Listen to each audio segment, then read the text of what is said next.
Hello everyone. तो आज हम बात करने वाले हैं एम्ब्रियो ट्रांसफ़र की। एम्ब्रियो ट्रांसफ़र के बाद क्या खाना चाहिए, ये बहुत बार क्वेश्चन पूछा जाता है। आप सबसे पहले अपने डॉक्टर से आप लिस्ट बनवा सकती हैं क्या क्या चीज़ें आपको नहीं खानी है।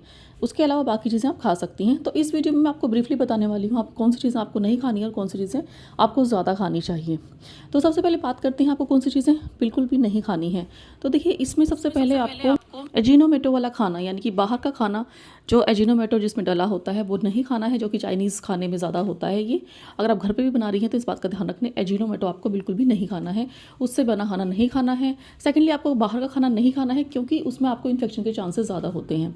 तो इसलिए सबसे पहले नंबर पर आपको बाहर का खाना और फ्राइड खाना बिल्कुल नहीं खाना है, जिसमें ज़्यादा कैलोरीज होती हैं, आपको वो खाना नहीं खाना है। सेकेंड नंबर पर आता है आपको गर्म तासीर की चीज़ें जो है अवॉइड करनी है ज़्यादातर, जैसे कि बथुआ है, वो उसमें बहुत ज़्यादा गर्म तासीर का होता है, तो आपको नहीं खाना है। बैंगन है, वो आपको नहीं खाना होता इस टाइम पे।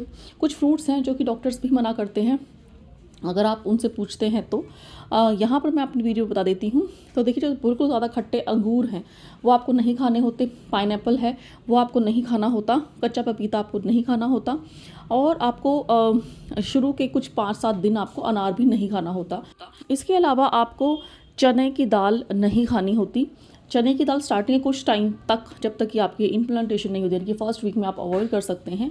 बेसन और चने की दाल काफ़ी गर्म तासीर की रहती हैं, तो आपको ये नहीं खानी। बाकी आप मूंग की दाल खा सकते हैं, छिलके वाली खिचड़ी वाली दाल खा सकते हैं। तो दालें काफ़ी अच्छी रहती हैं वैसे तो, लेकिन कुछ चीज़ों की तासीर बहुत ज़्यादा गर्म होती है, तो ये सब चीज़ें आपको थोड़ी अवॉइड करनी है। चाय कॉफ़ी आपको बिल्कुल अवॉइड करनी है। अगर आपको बिल्कुल चाय का बिना नहीं रह सकते तो आप 1 कप चाय ले सकते हैं पूरे दिन में। इसके अलावा आपको दूध जो है सुबह शाम 2 ग्लास से ज़्यादा नहीं पीना होता। 2 ग्लास आप दूध पी सकते हैं। दूध को अच्छे से बॉईल करके पिएंगे अगर आप डायरेक्टली डेयरी से लेकर आ रहे हैं, तबेले से।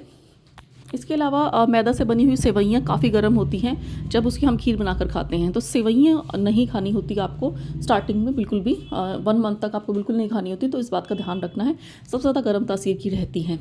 इसके अलावा शराब और सिगरेट का सेवन नहीं करना। जहाँ पर लोग सिगरेट वगैरह पीते हैं, आपको उस जगह से भी दूर रहना है। घर में कोई पीता है तो उसको बाहर जाकर पीने के लिए बोलिए सिगरेट, खासकर क्योंकि पैसिव स्मोकर्स होते हैं। अगर आप खुद नहीं पी रहे, अगर आप पीने वाले के साथ बैठते हैं तो पैसिव स्मोकर्स बन जाते हैं, तो आपको वो भी नहीं करना है। तो अब बात करते हैं कौन सी चीज़ें आपको बहुत ज़्यादा खानी चाहिए, यानी कि ज़्यादा मात्रा में। तो कोई भी चीज़ बहुत ज़्यादा एक्सेस में नहीं खानी है, लेकिन हाँ, कुछ चीज़ें आप प्रेफर कर सकते हैं दूसरी चीज़ों पर। तो कोई भी चीज़ एक्सेस में ना खाकर आप ऑप्टिमम अमाउंट पे रखिए, यानी कि थोड़ा थोड़ा सब चीज़ खाएंगे जो मैं बताने वाली हूँ। सबसे पहले ब्रोकली आप अपनी डाइट में ज़रूर शामिल करिए। अगर आपको थायराइड की प्रॉब्लम नहीं है तो आप आराम से ब्रोकली खा सकते हैं। एवोकेडो अगर अवेलेबल है तो आप ज़रूर खाइए। इसके अलावा फ्रेश फ्रूट्स और वेजिटेबल्स आप ज़रूर खाएंगे, क्योंकि ये सब एंटीऑक्सीडेंट्स होते हैं और ये आपकी बॉडी के लिए काफ़ी अच्छे रहते हैं, ब्लड टेशन के लिए काफ़ी अच्छे रहते हैं। बस ध्यान रहे कि बहुत ज़्यादा खट्टी फल नहीं खाने होते आपको, मीठे फल आपको खा सकते हैं।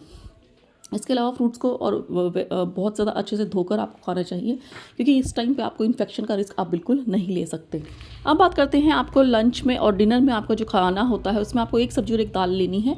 आपको सैलेड प्रॉपर लेना है और उसके बाद आप खा सकते हैं। आप अच्छा रहेगा कि आप खाने को 4 या 5 बार में डिवाइड करके खाएँ। थोड़ा थोड़ा खाएंगे तो आपको ज़्यादा एसिडिटी की प्रॉब्लम या फिर ब्लॉटिंग की प्रॉब्लम नहीं आएगी। तो सैलेड अपनी डाइट में शामिल करेंगे, फ्रेश फ्रूट्स और वेजिटेबल्स शामिल करेंगे, और 1 सब्जी और 1 दाल दोनों टाइम में आपको होनी चाहिए खाने में।